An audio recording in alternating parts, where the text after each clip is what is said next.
যে কলকাতার আশেপাশে যতগুলো মন্দির আছে, যে শিব ঠাকুরের মন্দির, বিশেষ করে 100 বছর 200 বছরের বেশি পুরনো মন্দির, সেই মন্দিরগুলো দেখানোর জন্য। তো সেই মন্দিরগুলো ছোটো ছোটো শর্টস ভিডিও, বড় ভিডিও আমার চ্যানেলে থাকবে, তোমরা দেখো, আশা করি ভালো লাগবে। আর যারা শিবের ভক্ত তারাও এসে মন্দিরে ভিজিট করতে পারো। আমরা সনাতনী হিন্দুরা সবাই জানি এই যে শ্রাবণ মাস শিব ঠাকুরের যে জন্ম মাস, এই শ্রাবণ মাসে বাবার যারা ভক্তরা তারা বাবার মাথায় জল ঢালে। তো সেই জল ঢালার জন্য আমাদের যে কলকাতার আশেপাশে যে অনেক পুরনো এবং সুপ্রাচীন বিখ্যাত যে মন্দিরগুলো আছে শিব ঠাকুরের, সেই মন্দিরগুলোর আমি এই ভিডিওর মাধ্যমে উপস্থাপন করলাম আপনাদের জন্য। তো আপনারা দেখবেন, খুব ভালো লাগবে আশা করি। বিশ্বাসে মিলায় ঈশ্বর। তো ভক্তি আর ভক্তের যে সাধনা, সেটাই আজকে আমি দেখাচ্ছি তোমাদের। নর্থ কলকাতা থেকে আমি শুরু করলাম। ভগবান শিবের যে মন্দিরগুলো আছে তার মধ্যে এটা একটা বিখ্যাত মন্দির, ভূতনাথ ধাম। তো আমাদের এটা কলকাতার কাছেও বলা হয়ে থাকে। এটা উত্তর কলকাতায় একদম নিমতলা শ্মশানের কাছে অবস্থিত এটা। তো আমি সেখানে প্রথমেই ভিজিট করেছিলাম। ফার্স্ট আমার ভিজিট ছিল এই নিমতলা মহাশ্মশানের পাশে ভূতনাথ মন্দির। তোমরা অনেকে হয়তো গেছো। এই শ্রাবণ মাসে খুব ভালো করে পুজো হয় ধুমধাম করে। তো দেখতে থাকো। এইখান থেকে আমরা আমাদের পূজার সামগ্রী কিনে নিয়েছিলাম। প্যারা কত করে? তোমার প্যারা শুধু চিনি ঢালা হবে না তো? তো আজকে আমরা ভূতনাথ মন্দিরে এসেছি। এই দাদার দোকান থেকে আমরা জিনিসপত্র নিচ্ছি। অরিন্দম আছে, এইদিকে মন্দির, এটা কত? এই ঘটগুলো আছে, আর ঘটের মধ্যে জল দেওয়া আছে, গঙ্গার জল। এখানে এটাই বড় রোজ ওয়াটার আছে, দাদাই ফুল দিচ্ছে। হ্যাঁ, এটাই বড়। আমাদের পূজার সামগ্রী নেওয়া হয়ে গেছিল। তো আমরা ধীরে ধীরে এবারে মন্দিরের দিকে যাত্রা করলাম। তো দেখতে থাকো।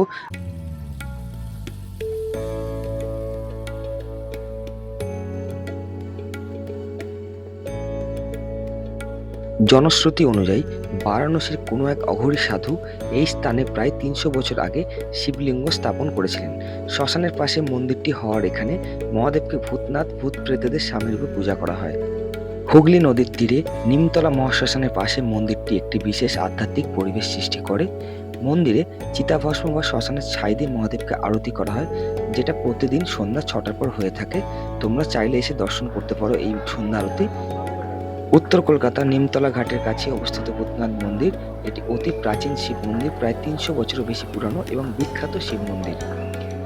সুবিন্যস্ত ভগবান শিবের জটা মন্দিরটিকে যেন আষ্টে পৃষ্ঠে জড়িয়ে রেখেছে। এই যে মন্দিরটিকে তোমরা এতক্ষণ দেখলে, এই মন্দিরটা নর্থ কলকাতার লোকমুখে প্রচলিত মোটা মহাদেব নামেই বেশি পরিচিত। তো আমি চলে গেছিলাম এই মোটা মহাদেব বা দুর্গেশ্বর মহাদেবের দর্শনের জন্য। তোমরা সঙ্গে থাকো। এই মন্দিরটা খুব সুপ্রাচীন ও একটি ইতিহাস আছে, সেটি আমি তোমাদের সামনে এখন ব্যাখ্যা করব। তোমাদেরও আশা করি শুনে ভালো লাগবে। আর যাওয়ার ইচ্ছে হলে আমি অ্যাড্রেস মেনশন করে দেবো, তোমরা চলে যেতে পারো এখানে। তো আমরা এখন দুর্গেশ্বর মহাদেব, মোটা মহাদেব বাবার মন্দিরে চলে এসেছি। মন্দিরটা আবার দেখাতে বলি।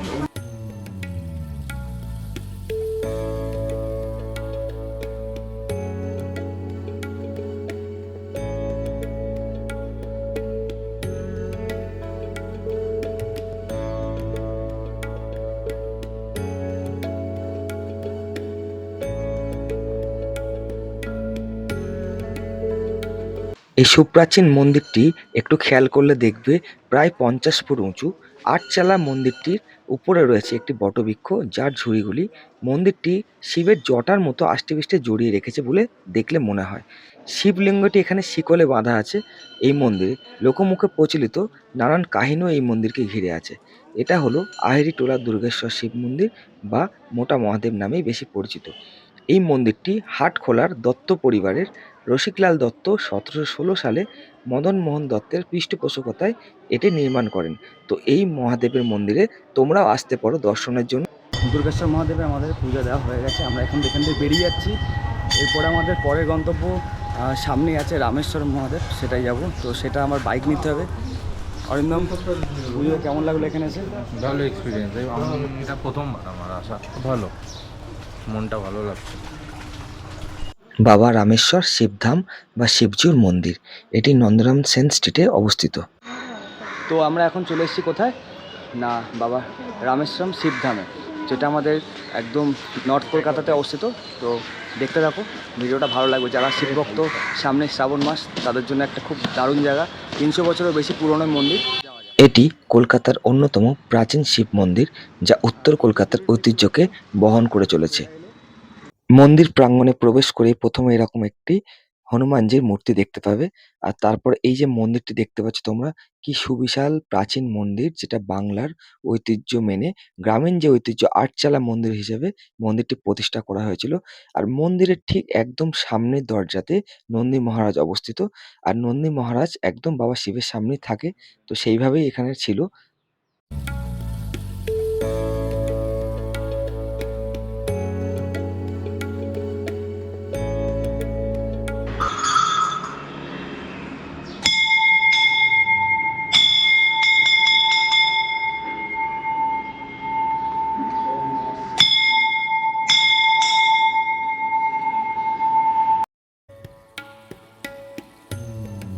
এটি কলকাতার অন্যতম প্রাচীন শিব মন্দির, যা উত্তর কলকাতার ঐতিহ্যকে বহন করে চলেছে।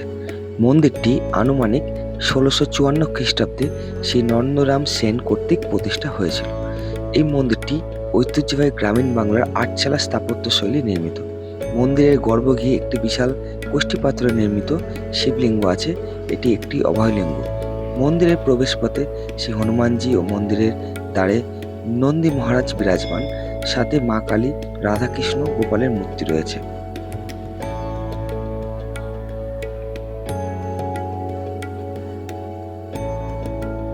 মন্দির চত্বরে এরকম সুব্যবস্থা আছে। এখানে তোমরা এসে ভোগ প্রসাদ খাওয়ার জন্য আগে থেকে কথা বলতে পারো। আর বিশেষ অনুষ্ঠানের সময় এইখানেই খাওয়া দাওয়ার ব্যবস্থা করা হয় ভক্ত ও পুণ্যার্থীদের জন্য। আর মন্দিরের একদম সামনেই তোমরা চলে এলে দেখতে পাবে এরকম একটা শিব দুর্গার মূর্তি, তার সাথে লিঙ্গ আছে। আর এই পাশটায় তোমরা যে অফিস কথাবার্তা বলবে সেই অফিসটা আছে, এই অফিসটাও একবার দেখে নাও। তোমরা এখানে এসে আগে থেকে কথা বলবে বা এদের যে ফোন নাম্বার আছে সেখানে কল করে কথা বলতে পারো। এখানে ধুমধাম করে পুজো হয়, শিবরাত্রি ও ধুমধাম করে পালন করে। তো আমি তোমাদেরকে অ্যাড্রেসটা মেনশন করে দেবো, তোমরা যারা আসতে চাও তারা আসতে পারো। খুব জাগ্রত মন্দির, অনেক পুরনো। টাটা। এখন আমি চলে এসেছি যে মন্দিরে, সেটি জপ চার্নকের কলকাতা আগমনের বহু আগে ১৬১০ খ্রিস্টাব্দে নির্মিত হয়েছিল। কলকাতার কাশীপুরে অবস্থিত আদি চিত্তেশ্বরী দুর্গা মন্দির। তো এটা আদি চিত্তেশ্বরী দুর্গা মন্দির, যেটা ১৬১০ সাল মানে আমাদের ব্রিটিশ পিরিয়ডের আগে আর মুঘলদের সময় বা যা আমাদের যে মুসলিম শাসক তাদের সময়কার মন্দিরটা এখনও টিকে আছে, তাই বলতে পারো। দারুণ একটা জায়গা, হেরিটেজ প্রপার্টি এটা।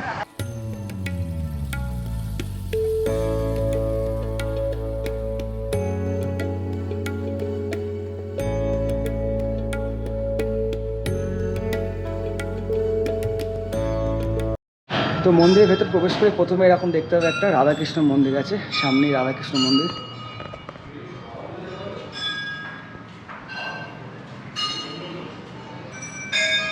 সুন্দর দৃশ্য, দেখো মন্দিরের ভেতরটা কত সুন্দর করা রয়েছে। আর এদিকটা নাট মন্দির এটা, যেখানে লোকে বসে নাম সংকীর্তন বা পুজো অর্চনার সময় এসে লোকরা থাকে। মন্দিরে প্রথমেই তোমরা প্রবেশ করলে একদম ঢুকতেই ডান দিক থেকে তোমরা যদি শুরু করো, তো এই ডান দিকে আছে মা শীতলা মায়ের মন্দির। তো সেখানে শীতলা মায়ের একটি সুন্দর মূর্তি আছে। তো এইখানে এই শীতলা মা আছে এখানে। তো এই শীতলা মায়ের পাশে একদম সোজা চলে গেলে দেখতে পাবে হনুমানজির মূর্তি আছে, হনুমানজির একটি মন্দির। আর ঠিক এই দিক থেকে বাম দিকে আরো এগিয়ে যেতে থাকলে চিত্তেশ্বরী মায়ের যে মূল বিগ্রহ সেটা দেখতে পাবে।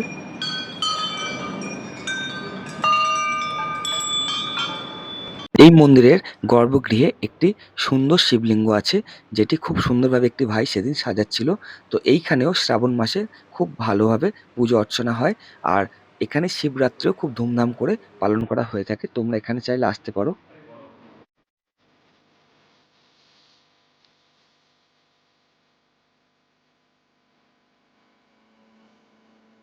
তো তোমাদের সামনে এই যে মায়ের মূর্তি আছে, এটি হলো মা চিত্তেশ্বরী মা। তো ১৬শ শতাব্দী এই অঞ্চল ঘন জঙ্গলে ঢাকা ছিল। জনশ্রুতি অনুসারে সেখানে চিতে বা চিত্তেশ্বর রায় নামে এক দুর্ধর্ষ ডাকাত বাস করত। সে ডাকাতি করতে যাওয়ার আগে দেবী দুর্গার আরাধনা করত। লোককথা অনুযায়ী চিতে ডাকাত স্বপ্নাদেশ পেয়ে গঙ্গা নদী থেকে ভেসে আসা নিম কাঠের গুঁড়ি পেয়ে নিজে হাতে এই দেবীর প্রতিমা তৈরি করে। তার নাম অনুসারে দেবীর নাম হয় চিত্তেশ্বরী।